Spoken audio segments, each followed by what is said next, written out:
Hello, my darlings, and welcome to my channel. My name is Ash, and I'm so excited that you're here because this is the space where you and I get to journey and figure out this thing called life together. Today, we're talking about regret. Regret is a natural part of being human. And not only is it natural, but I think it's also super necessary because it indicates that we deeply care about our actions and the consequences of those actions. Holding on to guilt, though, that is an entirely different kind of challenge. So today, let's dive into how to do a regret reset using practical tips and a lot of self-compassion.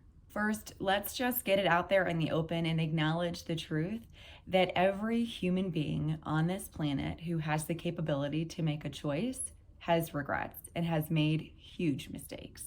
No one gets through this life unscathed by missteps, and that's totally okay. As much as our experience is rooted in our past, they don't dictate who we get to become. It's so easy to get caught up in the what ifs and this endless loop of all of the different possibilities. But obsessing over the past robs us of our present, and more importantly, it robs us of the possibilities of our future. Instead of dwelling on the past, let's take small, actionable steps toward a better future with so many bright opportunities. Instead of obsessing over your past, start obsessing over who you want to be. So, how do we do this? One way to let go of a regret and acknowledge instead of suppressing the emotions we're proverbial drowning in is a practice of journaling and a burning ritual. Something that I actually do several times a year to make sure that I'm not carrying anything that no longer serves its purpose or serves me in my life.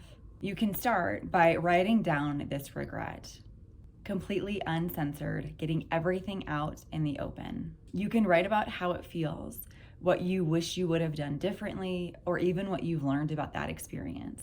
You can write a letter to yourself or to the people involved in this regret cycle or experience. Remember, no one is going to read this.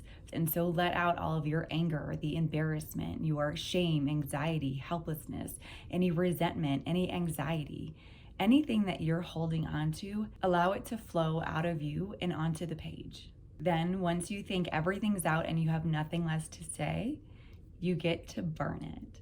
And so this is where the burning ritual starts. I will typically use the sink in my kitchen because it's a safe, controlled environment, but I have friends who will do this outside in nature, and so they'll use their fire pits or they have fireplaces in their homes.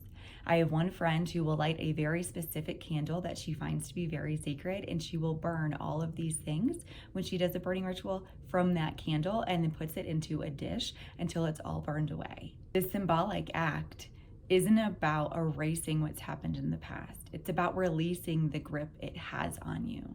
As the paper burns, close your eyes, or maybe don't, depending on the situation, and just imagine that the weight of this burden is no longer on your shoulders. After these pages have been consumed by the flame and you feel more balanced in your body, now it's time to do another journaling exercise. But on these journaling pages, you're going to reflect on who you want to become. What does this version of you do differently? How do they feel? How does this version of yourself show up in the world and in your day-to-day life? The key here is to focus forward, not to focus backward.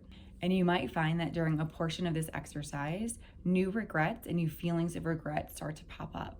It's completely normal, absolutely okay, not unheard of.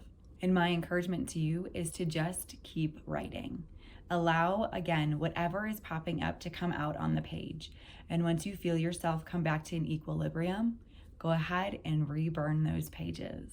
And then you'll keep doing this cycle over and over and over again until none of those emotions populate and you're only looking ahead. Another tool that we can use for a regret reset is something called a cord cutting ceremony. If you aren't familiar with this practice, it is a little woo, but it's always brought me back to a space of mind and body equilibrium. And it's a visualization technique that focuses on energy. We all carry energy with us, and this might be more apparent for you if you happen to come across someone, either a friend or a new stranger, and you're actually just genuinely happy to be around them for reasons you don't exactly understand. Or it could be when you walk into a room and you notice that there's something going on, that there was probably an argument before you entered that space. That's energy. And anytime you have an experience or an encounter with someone, energy is exchanged. And so this practice or this technique of cord cutting is all about bringing back your energy and releasing any energy you're carrying that's not yours. This exercise can look different in many different ways, and I am super happy to do a video on this. So just let me know in the comments if you want a more practical step-by-step guide of what my cord cutting practice looks like. Part of a regret reset is forgiveness, and forgiveness always begins with self-compassion. And I don't think self-compassion is understood very clearly in our day-to-day lives and in the world at large anymore. It tends to get confused with self-care or even selfishness, but really it's just a kindness that you give to yourself that you would extend and show to a loved one or someone you really care about. Remind yourself, you as much as anyone else in this world is worthy of love and self-compassion and forgiveness. While you may have made mistakes, that does not diminish your worth. It makes you human. And being able to forgive yourself from past mistakes and noticing your imperfections and wanting to do better is critical on this path of growth and learning. I love the quote, "When you know better, you do better," especially because learning to forgive yourself and working on forgiving yourself helps to adjust that reframe. And you might be asking, what is a reframe? Reframing is the process of changing the way that you interpret or think about a situation, an encounter, or an experience, and sometimes even our own emotions. The goal is to shift your perspective to a more powerful, a more constructive, or a more meaningful viewpoint. Experiencing regret is an invitation to revisit your values and your potential areas for growth. It's a learning opportunity that's moving you away from old patterns and moving you into a new way of living. And in doing so, you find the balance between improvement and embracing your imperfections.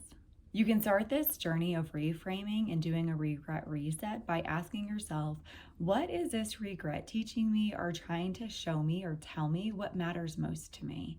Or you can even ask, how can I use this as an opportunity to align more closely with the person I want to become?